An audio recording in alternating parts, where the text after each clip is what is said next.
बिस्मिल्लाहिर्रहमानिर्रहीम। Welcome back once again Microsoft Excel की lectures में। माइक्रोसॉफ्ट एक्सेल के अंदर हमने लास्ट सेशन में सिर्फ इंट्रोडक्शन पढ़ा था कि जी एमएस एक्सेल है क्या चीज़, हम किन पर्पसेस के लिए इसको इस्तेमाल कर सकते हैं। इसके अलावा उसकी इंटरफेस के बारे में मैंने लिटिल बिट कुछ आइडिया जो है वो बताया था लास्ट सेशन के अंदर। ठीक है, आज से हम बाकायदा माइक्रोसॉफ्ट एक्सेल का आगाज करेंगे। प्रॉपर तरतीब से इसको हम step by step A to Z पढ़ेंगे, ऑल कमांड्स, और इसके ऊपर प्रैक्टिकल वर्क भी हम करना सीखेंगे। ठीक है, तो जाते अपनी एक्सेल की तरफ।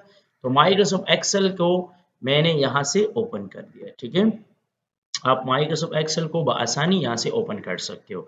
इसके बाद यहाँ पर आप देखो, ये एक ओवरव्यू स्क्रीन है। मैंने माइक्रोसॉफ्ट वर्ड में भी बताया था, ये ओवरव्यू स्क्रीन है। यहाँ पे न्यू है, ओपन है, और यहाँ पर अकाउंट की सेटिंग या ऑप्शंस वगैरह सेट कर सकते हो। और यहाँ से आप ब्लैंक डॉक्यूमेंट सेलेक्ट कर सकते हो। यहाँ पर जो फाइल आपने यहाँ पे ओपन की है वो सारे फाइल यहाँ पे शो हो रहा है। ठीक है, तो मैंने यहाँ पर ब्लैंक वर्कबुक सेलेक्ट कर दिया। अब देखो, ये मेरे पास आ गया ब्लैंक वर्कबुक। यानी मतलब मेरे कहने का मकसद यही है कि यहाँ पर ये आपके साथ आ गया ब्लैंक वर्कबुक। अब इस इंटरफेस के बारे में तो लास्ट सेशन में मैंने इंट्रोडक्शन किया है कि इसमें रोज क्या है, कॉलम्स क्या है, स्प्रेडशीट क्या है, नेम बॉक्स, फार्मूला, इन सब चीज़ों के बारे में मैंने बताया था। ठीक है, आज हम एक फैसिलिटी पढ़ेंगे। उस फैसिलिटी को हम कहते हैं डेटा सीरीज। यानी मतलब क्या है कि इसके अंदर हम एक फैसिलिटी डिस्कस करेंगे। उस फैसिलिटी को हम क्या कहते हैं? उस फैसिलिटी को हम कहते हैं डेटा सीरीज। उस फैसिलिटी को हम क्या कहते हैं? उस फैसिलिटी को हम कहते हैं डेटा सीरीज। डेटा सीरीज का मतलब क्या होता है? Continuous form of data in MS Excel. यानी जो continuous form of data MS Excel sheet के अंदर होता है, उसको बेसिकली हम क्या कहते हैं? उसको बेसिकली हम डेटा सीरीज कहते हैं। डेटा सीरीज में हम तीन किस्म की सीरीज पढ़ेंगे। स्टैटिक सीरीज, दूसरा पढ़ेंगे डायनेमिक सीरीज, और थर्ड वन पढ़ेंगे कस्टम सीरीज। यानी सीरीज का मतलब ये होता है कि ये हम माइक्रोसॉफ्ट एक्सेल में बहुत ज़्यादा इस्तेमाल करते हैं for different kinds of purposes. तो इसी वजह से एक्सेल को शुरू करने से पहले मैं इसके कुछ लिटिल बिट फैसिलिटीज डिस्कस करूंगा, ताकि आप लोग एमएस एक्सेल को बआसानी और इजीली जो है वो यूज कर सके। ठीक है, तो जाते अपने एक्सेल की तरफ, सबसे फर्स्ट वन हम पढ़ेंगे, वो हम पढ़ेंगे स्टैटिक सीरीज। यानी फर्स्ट वन सीरीज हम यहाँ पे डिस्कस करेंगे। कंप्लीट शीट को देखो, यहाँ इस बटन से मैंने सेलेक्ट कर दिया। इसका जो फॉन्ट स्टाइल है वो मैंने सेलेक्ट कर दिया एरियल, और इसके बाद इस रो को सेलेक्ट करके यहाँ से मैंने मर्ज कर दिया, और यहाँ पर मैंने बताया स्टैटिक सीरीज। अच्छा, अब स्टैटिक सीरीज को मैंने बॉर्डर्स वगैरह सब कुछ असाइन कर दिया, इसको थोड़ा सा बोल्ड इटालिक भी कर दिया। अच्छा, स्टैटिक सीरीज क्या चीज है? स्टैटिक सीरीज वो सीरीज है जो आपकी डुप्लीकेट वैल्यू को रिपीट करता है, यानी सेम वैल्यू को रिपीट करता है। इस तरह यहाँ पे मैं लिखता हूँ वन, मैंने वन को यहाँ पे टाइप कर दिया। ठीक है, ये मेरे पास नंबर डेटा है इस सेल के अंदर। अब देखो, इस सेल के ऊपर ये एक ग्रीन जो आप लोगों को बाउंड्री नजर आ रहा है, इसको हम एक्टिव सेल इंडिकेटर कहते हैं, और इसकी नोट पे एक छोटा सा डॉट बना हुआ है राइट साइड पे। जब आप अपनी कर्सर को इसके नजदीक ले आते हो तो आपकी कर्सर से बन जाता है ब्लैक प्लस। फिर क्लिक को होल्ड रखना है और नीचे की तरफ इस तरह ड्रैग करना है। अब देखो आपके साथ तो वन वन जो है ये कंप्लीट डुप्लीकेट आ रहा है। ये मतलब वही वैल्यू दोबारा रिपीटेडली जो है यहाँ पे शो हो रहा है। इस तरह अगर मैंने यहाँ पे टाइप कर दिया मेल, और फिर मैंने इसको भी यहाँ पर ड्रैग कर दिया, तो अब देखो ये कंप्लीटली आपके साथ क्या होता है? ये कंप्लीटली आपके साथ जो है रिपीट आ रहा है। इस तरह अगर मैंने यहाँ पे लिखा इंजीनियर, और यहाँ पर मैंने इसको ड्रैग कर दिया, तो ऑटोमेटिकली आपके साथ क्या आता है? वही रिपीटेडली जो है वो चीज रिपीट हो जाए। यानी मेरे कहने का मकसद स्टैटिक सीरीज का मतलब ये होता है कि जब भी आप एक चीज को बार बार रिपीट लिखना चाहते हो, तो रिपीटिशन से बेहतर है कि आप एक एक बार इसको लिख दें। आप सीरीज की मदद से इसको स्टैटिक सीरीज की मदद से आप फिल कर सकते हो। इस तरह मैंने यहाँ पे लिखा पेशावर, और इसको डबल क्लिक किया मैंने, तो आप देखो ये आपके साथ कंप्लीटली फिल हो गया। ठीक है, इसके अलावा अगर मैंने यहाँ पे लिखा अली, और बार बार मुझे इसको फिल करना है, देखो मैं यहाँ पे फिल आउट कर सकता हूँ। मतलब मेरे कहने का मकसद यही है कि स्टैटिक सीरीज वो सीरीज है जिस सीरीज की मदद से आप अपनी डेटा को डुप्लीकेट कर सकते हो। यानी मतलब अगर आपको 1000 टाइम भी डुप्लीकेट चाहिए, तो आप आसानी स्टैटिक सीरीज की मदद से जो है वो कर सकते हो। ठीक है, इसके अलावा नेक्स्ट वन हमारे पास पाया जाता है डायनेमिक सीरीज। अब डायनेमिक का मतलब, डायनेमिक नाम से पता चलता है कि डायनेमिक का मतलब होता है चेंजेबल। डायनेमिक का मतलब क्या होता है? डायनेमिक का मतलब होता है चेंजेबल। यानी मतलब जब आप किसी चीज को प्रॉपर तरतीब से लिखते हो लेकिन वो रिपीटेडली नहीं आता बल्कि वो चेंज आता है। जिस तरह मैंने यहाँ पे 1 टाइप कर दिया, फिर 2 टाइप कर दिया, फिर दोनों को सेलेक्ट करके मैंने यहाँ पर इसको ड्रैग कर दिया। तो आप लोगों को नजर आ रहे हैं? ये जो है आपके साथ क्या चीज आ रही है? ये रिपीटेडली आ रही है। इस तरह मैंने यहाँ पे सैलरी 1000 लिख दिया, इस तरह 2000 लिख दिया। इन दोनों को सेलेक्ट करके मैंने यहाँ पे करेंसी भी दे दी ताकि आप लोगों को पता लगे, और डेसिमल प्लेसेस को खत्म कर दिया। अब मैं यहाँ पे इसको ड्रैग कर रहा हूँ तो देखो ये ऑटोमेटिकली जो है उस चीज को रिपीट कर रहा है और प्रॉपर तरतीब से जो है वो हमारे साथ एक वैल्यू क्रिएट हो रहा है। सो मैंने कहने का मकसद, यहाँ पर आप डायनेमिक सीरीज को क्या कर सकते हो, बआसानी जो है वो क्रिएट कर सकते हो। ठीक है, इस तरह यहाँ पर मैंने लिख दिया for example engineer, doctor, driver, admin and teacher. मुझे जो नेम मैंने जिस सीक्वेंस में लिखा है, मुझे इस सीक्वेंस में इसको रिपीट करना है, तो सबको सेलेक्ट करके सीरीज बनाने, देखो ये आपके साथ ऑटोमेटिकली रिपीट हो जाएगा। या यहाँ पर मैं लिखता हूँ JAN यानी जनवरी लिख देता हूँ। ठीक है, अब देखो ये आपके साथ कंप्लीट एक सीरीज क्रिएट हो जाएगा। ठीक है, यहाँ पर देखो आपके साथ जनवरी आ गया। या मैं यहाँ पे first day of the week लिखता हूँ संडे, और इसको मैं यहाँ पे रिपीटेडली टाइप कर देता हूँ, तो आपके साथ आ गया संडे, मंडे, ट्यूसडे, ये प्रॉपर रिपीटेडली फॉर्मेट में आएगी। या मैं यहाँ पे लिखता हूँ JNURY जनवरी, मतलब कंप्लीट राइट कर देता हूँ। अब देखो ये आपके साथ कंप्लीट यहाँ पे आएगा। या यहाँ पे मैं लिखता हूँ संडे कंप्लीट, और यहाँ पर मैं इसका सीरीज बना लेता हूँ, तो अब देखो ये आपके साथ कंप्लीट यहाँ पे शो हो रहा है। यानी मेरे कहने का मकसद यही है कि डायनेमिक सीरीज वो सीरीज है जिस सीरीज की मदद से आप क्या कर सकते हो, आप किसी भी वैल्यू को डायनेमिकली फिल आउट कर सकते हो बआसानी और इजीली। यानी डायनेमिक सीरीज की मदद से आप अपनी वैल्यू को बार बार रिपीट नहीं बल्कि यूनिक वैल्यू को जो है वो आप बआसानी फिल कर सकते हो। ठीक है, अच्छा, डायनेमिक सीरीज के बाद फिर नेक्स्ट वन, लास्ट वन आता है जिसको हम कस्टम सीरीज कहते हैं। इसको मैंने सेलेक्ट कर दिया, यहाँ से कॉपी ले लिया और यहाँ पर इसको पेस्ट कर दिया। अच्छा, लास्ट वन जो हमारे साथ पाए जाते हैं उसको हम कहते हैं कस्टम सीरीज। अब कस्टम सीरीज क्या चीज है? कस्टम सीरीज का मतलब ये होता है कि आप किसी भी रेंज को सेलेक्ट करना चाहते हो कि वो रेंज आपकी माइक्रोसॉफ्ट एक्सेल के अंदर अवेलेबल ना हो। इस तरह मैं यहाँ पे लिखता हूँ ABCDEFGHIJK।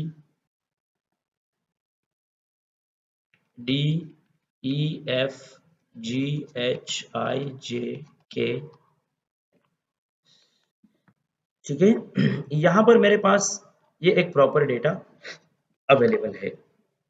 अब ये सीरीज मेरे साथ माइक्रोसॉफ्ट एक्सेल के अंदर अवेलेबल नहीं है। अगर मैं यहाँ पे A टाइप कर दूं और यहाँ पर इसको फिल कर दूं, देखो ये कंप्लीटली स्टैटिक सीरीज आ रहा है। लेकिन अगर मैं इस रेंज को यहाँ से सेलेक्ट कर दूं और मुझे इससे डायनेमिक सीरीज बनाना है, तो मैं फाइल में जाऊंगा, मोर, ऑप्शंस पे आऊंगा। ऑप्शन पे आने के बाद यहाँ पे एडवांस और सबसे लास्ट पे आना है। ठीक है और लास्ट पे आने के बाद क्या करना है, लास्ट के बाद जो है वो आने पे यहाँ पे एडिट कस्टम लिस्ट के ऊपर क्लिक करना है और इसको इंपोर्ट करके ओके और ओके कर देना। अब अगर मैं यहाँ पे ए टाइप कर दूं तो मैंने इसको सीरीज असाइन कर दिया कस्टमली।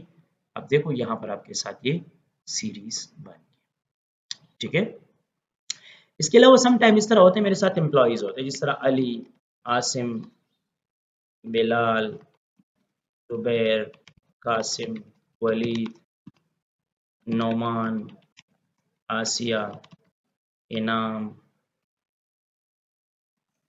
मरियम, जलाल, हिलाल वगैरह वगैरह, ये सारे एम्प्लॉइज हैं।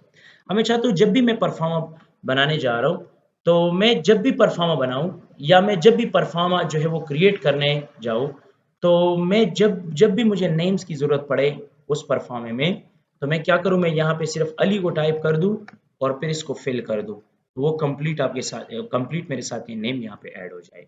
लेकिन यहाँ पे ये स्टैटिक आ रहा है, तो आपको वही काम करना है, इसको सेलेक्ट करना है, फाइल में जाना है, मोर, ऑप्शंस में जाना है, एडवांस में जाना है, यहाँ सबसे लास्ट पे आना है, edit custom list, import, okay और ओके।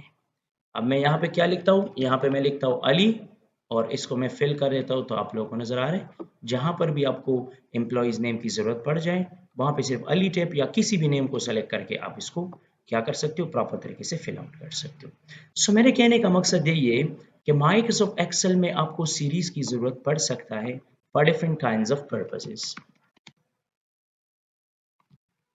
यानी आप डिफरेंट काइंड्स ऑफ पर्पसेस के लिए जो है वो सीरीज बना सकते हो, या तो स्टैटिक सीरीज या डायनेमिक सीरीज, या उसके साथ साथ आप कस्टम सीरीज भी बना सकते हो। ठीक है। अच्छा इसमें नेक्स्ट वन एक फैसिलिटी है जिसको हम ड्रैग एंड ड्रॉप फैसिलिटी कहते हैं। ठीक है। सेकेंड वन हमारे पास यहाँ पे है next one 02 drag and drop facility. अच्छा ड्रैग एंड ड्रॉप फैसिलिटी का क्या मतलब होता है? मतलब ये होता है कि आप जो है विदाउट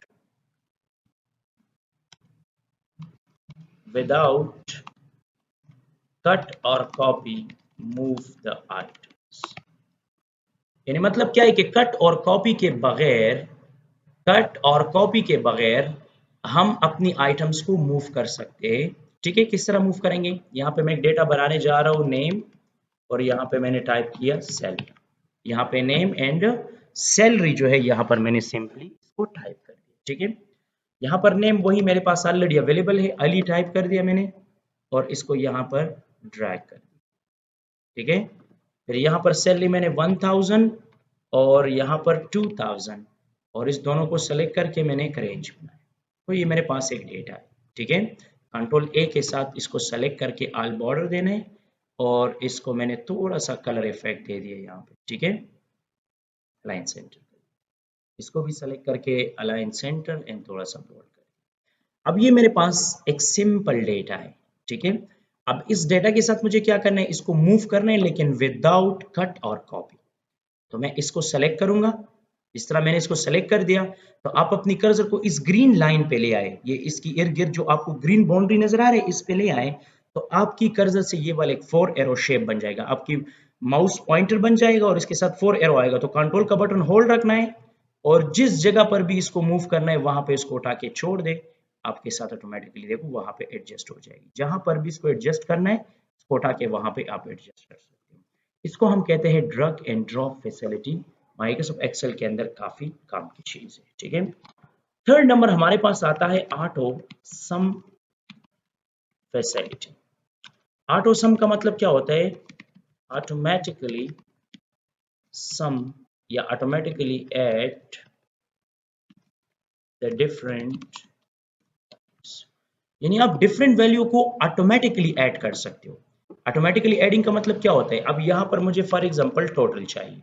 क्या चाहिए? टोटल। तो अब टोटल के लिए मैं क्या करूंगा? सिंपली इस टोटल सेल के नीचे, इस टोटल कॉलम के नीचे क्लिक करूंगा। देखो ये सैलरी वाला है ना, इसके अंदर क्लिक करना है और कीबोर्ड से प्रेस करना है Alt प्लस इक्वल, यानी Alt का बटन होल्ड रखना है, इक्वल का बटन प्रेस करना है बैक स्पेस के साथ जो नियर है।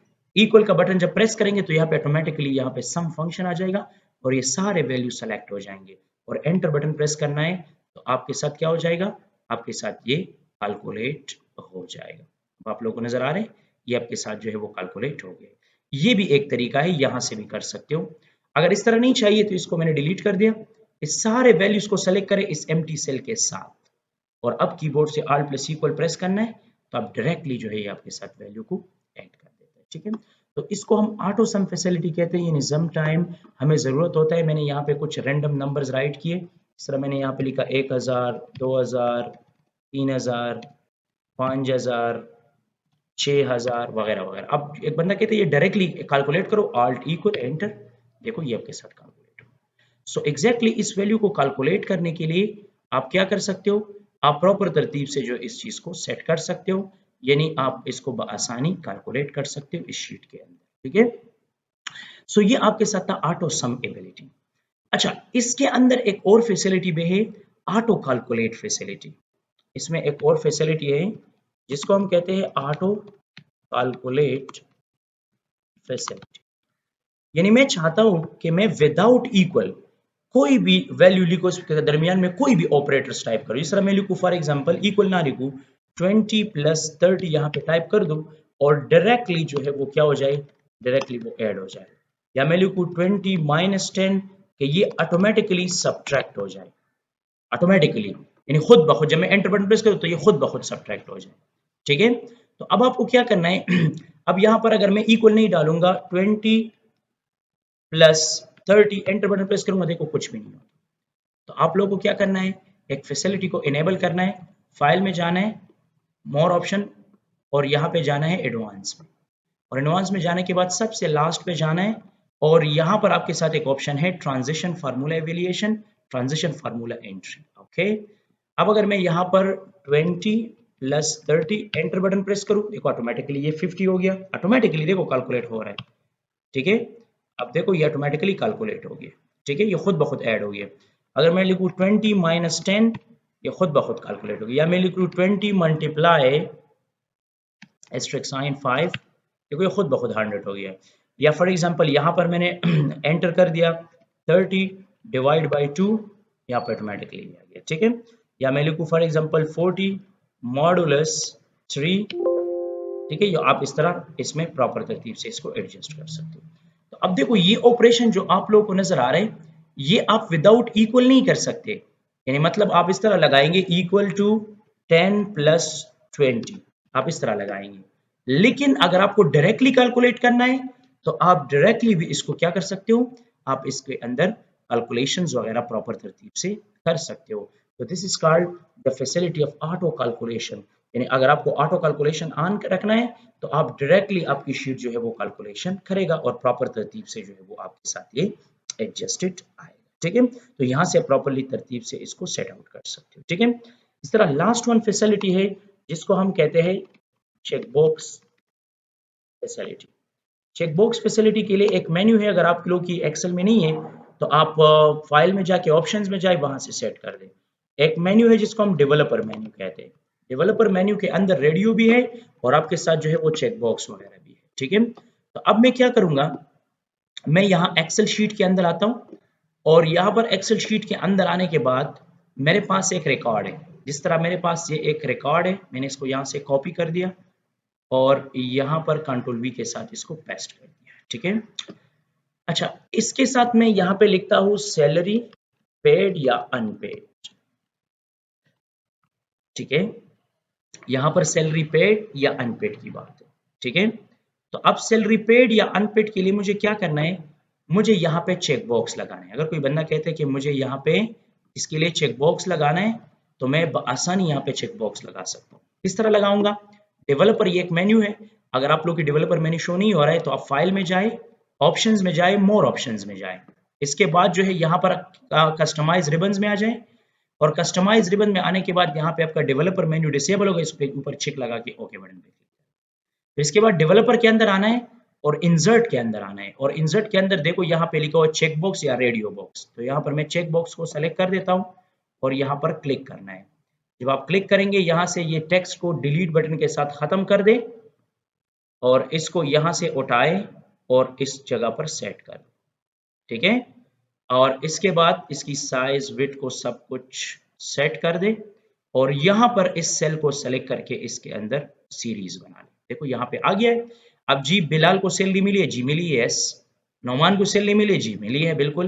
यहाँ पर इनाम को सैलरी मिली, जी बिल्कुल मिली है। अच्छा, मरियम को सैलरी मिली, नहीं मिली है। आसिम को सैलरी मिले, जी मिला है। कासिम को सैलरी मिले, जी मिला है। देखो जिसको मिला है उसके ऊपर टिक और जिसको नहीं मिला है उसके ऊपर टिक नहीं आएगा। ये एक टिक है। अगर आप रेडियो बनाना चाहते हो तो रेडियो भी बना सकते हो। इस तरह इंसर्ट में आ जाए, यहाँ पे एक रेडियो चेक बॉक्स है, इसको भी यहाँ पर आप क्रिएट कर सकते हो। यहाँ से आप इसको खत्म कर दें, अब इसको यहाँ से सेलेक्ट कर दे, ठीक है। इसकी विड्थ को नॉर्मल कर दे और फिर इस सेल को यहाँ से फिल आउट कर दे। आज जी इसको सैलरी मिली है, इसको मिली है या नहीं मिली है, देखो यहाँ से आप रेडियो भी बना सकते हो, ठीक है।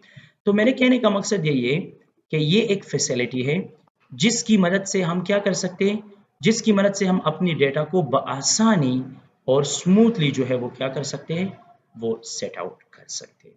तो एक्सेल के अंदर आज की लेसन में मैंने कुछ इम्पोर्टेंट और बहुत ज़्यादा लाजमी और यूजेबल जो है वो फैसिलिटीज़ मैंने बताए कि हम एक्सेल के अंदर सीरीज किस तरह बनाएंगे, ड्रैग एंड ड्रॉप फैसिलिटी किस तरह यूज़ करेंगे, ऑटो सम फैसिलिटी को किस तरह इस्तेमाल करेंगे, ऑटो कैलकुलेट फैसिलिटी किस तरह यूज़ करेंगे और चेक बॉक्स या रेडियो बॉक्स वगैरह को हम किस तरह इस्तेमाल कर सकते हैं। ठीक है, उम्मीद है आप लोगों को समझ आई होगा।